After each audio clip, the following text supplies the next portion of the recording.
زیادہ نہیں لوں گا کیونکہ پہلے ٹائم بہت ہو گیا. 7 صلیبی کلمات میں سے کلمہ نمبر 2 تو آج ہی میرے ساتھ فردوس میں ہوگا. ہاللیلویا. میں ایک بات کہنا چاہتا ہوں کہ یہ خدا کا کلام ہے, یہ روحانی معاملہ ہے عبادت کرنا, اور ان کلمات کو وہی سمجھ سکتا ہے جو خدا کے روح سے معمور ہے. لکھنے والا کون ہے؟ خدا کا روح ہے, وہ لکھواتا ہے نبیوں سے, انہوں نے لکھا. اب اس کو سمجھنے کے لیے اس کے روح کی ضرورت ہے. آمین. اب یہ فردوس کا معاملہ ہے, وہ خود تو زمین پر ہے, وہ کہتا ہے کہ تو آج ہی میرے ساتھ فردوس میں ہوگا. آمین. اب اس ڈاکو نے جو اس کو کہا, اگر کوئی تلاوت میں نے بھی نہیں کی اور نہ ہی بھائی صاحب نے کہا ہے, اگر پڑھنا چاہیں تو پڑھ سکتے ہیں. لوکا کے انجیل اس کا 23 باب اس کی 43 آیات پڑھیں گے. اگر کوئی پڑھنا چاہے تو پڑھ سکتا ہے.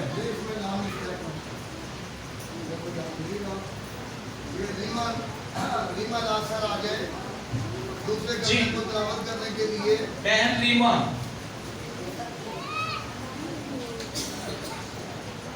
لوکا رسول کی معرفت لکھی گئی انجیل اس کا 23 باب 39 سے 43 ہے. پڑھنے والے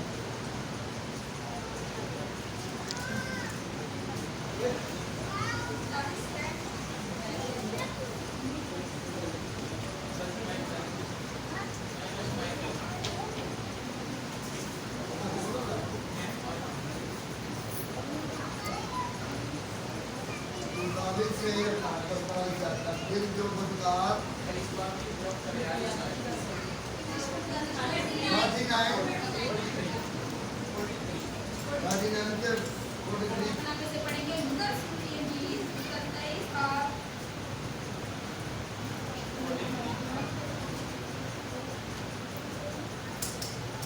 اس نے اس سے کہا, میں تجھ سے سچ کہتا ہوں کہ آج ہی تو میرے ساتھ فردوس میں ہوگا. پھر دوپہر کے قریب سے تیسرے پہر تک تمام ملک میں اندھیرا چھایا رہا اور سورج کی روشنی جاتی رہی اور مقدس کا پردہ بیچ میں سے پھٹ گیا. پھر یسوع نے بڑی آواز سے پکار کر کہا, اے باپ, میں اپنے روح تیرے ہاتھوں میں سونپتا ہوں. آمین. آمین. اب آگے چلے جائیں. جی یہاں پر لکھا ہے, یہ 2 ڈاکوؤں کی کہانی ہے. یہ بڑی خوبصورت ہے. ہم بھی زندگی کے اس دور میں بہت سارے لوگوں کے ساتھ ملاقات کرتے ہیں. کچھ لوگ آپ کو قبول کر لیتے ہیں, کچھ قبول کرنے کے باوجود بھی نفرت کا اظہار کر رہے ہوتے ہیں. ہم خود تو قبول کرتے بھی نہیں ہیں. آمین. اور یہ روحانی جو کام ہے, یہ ہماری عقل اور دانش میں فکس ہونا چاہیے. یہ جب تک فکس نہیں ہوتا ہم روحانی عمل کو سمجھ نہیں سکتے, ہم کلام کی باتوں کو سمجھ نہیں سکتے. اب وہ دونوں ڈاکو آپس میں گفتگو کر رہے ہیں. اگر ہم پیچھے کچھ آیتوں کو پڑھیں گے تو وہاں پر پتہ کیا گفتگو ہو رہی ہے. ایک کہتا ہے, میں نے جو گناہ کیا ہے, میں جس اذیت میں ہوں, میں یسوع کے سبب سے چھوٹ جاؤں تاکہ میں جو صلیب پر لٹکا ہوں, کیل میرے ہاتھوں میں لگے ہیں, مجھے جو درد ہو رہی ہے, اس کو میں کہتا ہوں یہ معجزہ دکھائے گا تو کیا ہو جائے گا, میں چھوٹ جاؤں گا. اب اس نے جو کام کیا ہے وہ اپنی سزا پا رہا ہے. اب دوسرا جو اس کو ٹوک رہا ہے وہ کہتا ہے, نہیں, جو ہم نے کیا ہم تو اس کی سزا پا رہے ہیں. کیا کیا ہے ہم نے؟ جو کیا ہم اپنی اس کی سزا پا رہے ہیں.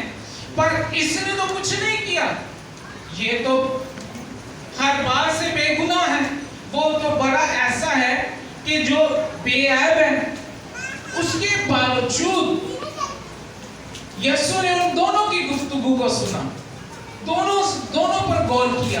اور میں خاص بات آپ کو کہوں, خداوند یسوع جو ہے وہ انسانوں کے ذہنوں کو بھی کنٹرول کر سکتا تھا, کرتا بھی ہے اور آج بھی کرتا ہے. وہ ان کی گفتگو کو سمجھ رہا تھا.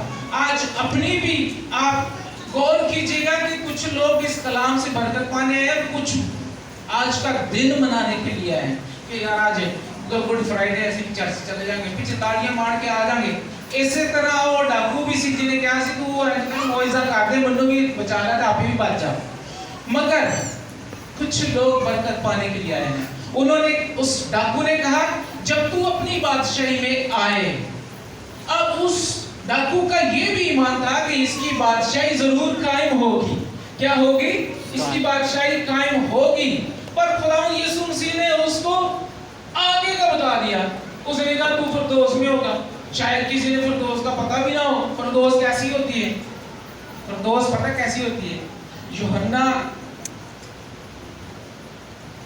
ने पता क्या कहा उसने कहा मैं यकायक तीसरे आसमान पर पहुंचाया गया वहां पर क्या देखता है एक तख्त है लोग उसके चुगिर्द उसकी इबादत कर रहे हैं और मैं उसके हुजूर गिर पड़ा उसके पांव में गिर पड़ा अब यकायक तीसरे आसमान पर नया यरूशलेम नया फिरदौस पर वो डाकू को कह रहा है तू मेरे साथ फिरदौस में होगा कुछ मैं आपको कहना चाहता हूं कि खुदावंद यीशु मसीह को दोहरी फितरत में हमने लेना है एक तो वो इंसान भी है जब वो इंसानों की वो करता है ना शिकायत करता है तो वो हम उसको उस सूरत में लेते हैं कि ये इंसान है वो नबी भी हो सकता है मगर जब वो बाय ऑर्डर काम करता है ना वो खुदा की सूरत पर भी काम करता है उसने लाजर को कहा तू बाहर आ जा वो खुदा के इख्तियार से उसने कहा उसको अब कुआं से कहा बाहर आ जा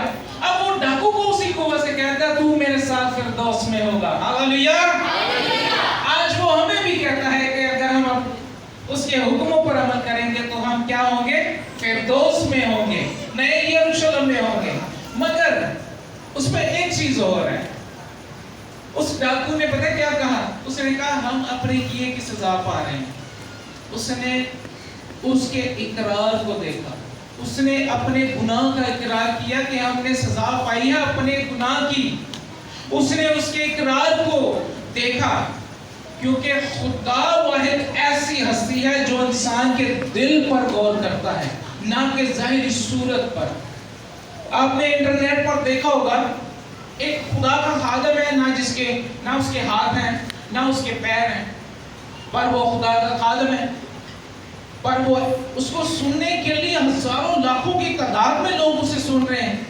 मगर खुदा की ये बात है तू मेरे साथ फिरदौस में होगा खुदा ने उसके अंदर नजर की है उसके ज़हन को पढ़ा है उसके इकरार को देखा है फिर उसने कहा है तू मेरे साथ फिरदौस में होगा एक ऐसी कहानी है जिसे समझने के लिए हमें दिल की जरूरत है कौन सा दिल मैं तुम्हें एक नया दिल दूंगा मैं अपने कवानीन उस पर नक्श करूंगा क्या करूंगा नक्श करूंगा जब तक आप नया दिल नहीं पाते नया दिल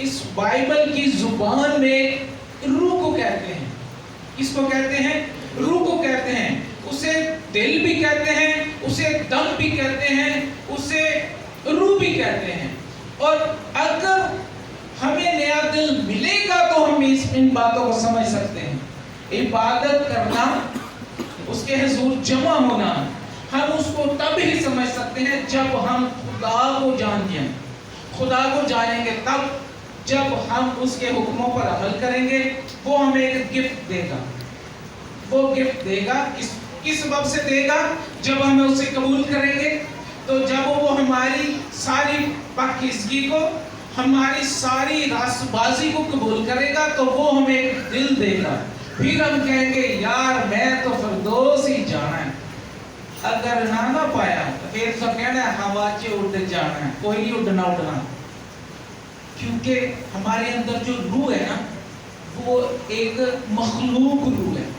मखलूक रूह है वो उड़ नहीं सकती आपने बाइबल में अच्छे तरीके से पढ़ा है कि हम क्या करेंगे यीशु का इस्तकबाल उड़ के करेंगे कैसे करेंगे उड़ के ये मखलूक रूह इससे उड़ नहीं सकते हमें खालिक रूह की जरूरत है खालिक रूह मिलेगा तो हम उड़ेंगे उस रूह को जिसने यीशु को आसमान पर उठाया हालेलुया आज उसी के सबब से खुदावंद यीशु मसीह कहता है कि तू मेरे साथ फिरदौस में होगा, क्योंकि उसने अपने गुनाहों का इकरार किया, उसे सलीब पर लटके हुए को कबूल कर लिया। तो उसने कहा तू मेरे साथ फिरदौस में होगा, क्योंकि मेरे भाइयों ने मुझे कबूल नहीं किया पर तूने सलीब पर मुझे कबूल कर लिया। आज तू मेरे साथ फिरदौस में होगा। किस सबब से? कबूल करने के सबब से। अपने गुनाहों का इकरार किया और यीशु को सलीब पर कबूल कर लिया। हालेलुया। इसमें और भी बहुत सारी जुड़ी हुई चीजें हैं, बहुत से हवाला जात हैं।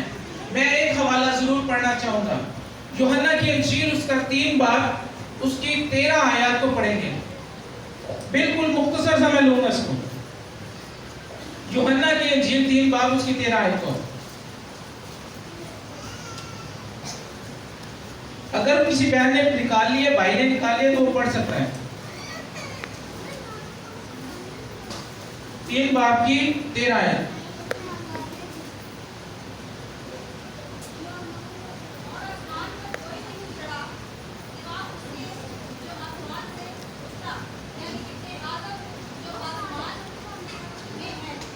आमीन।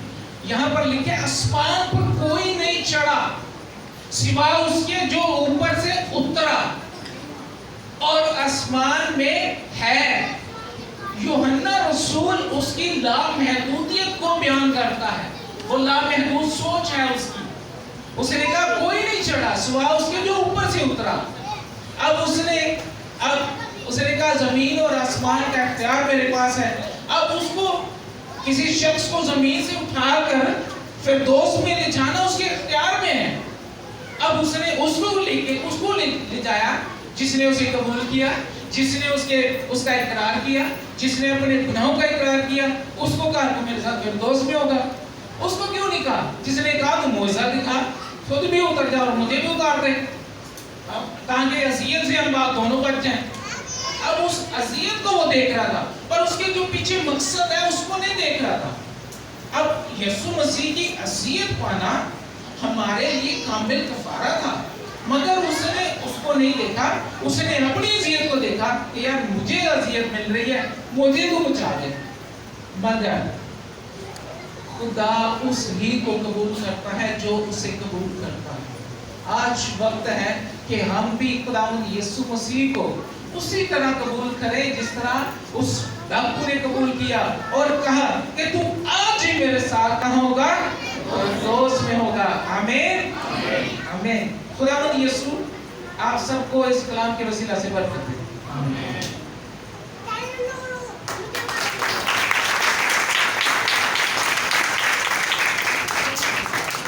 हालेलुया।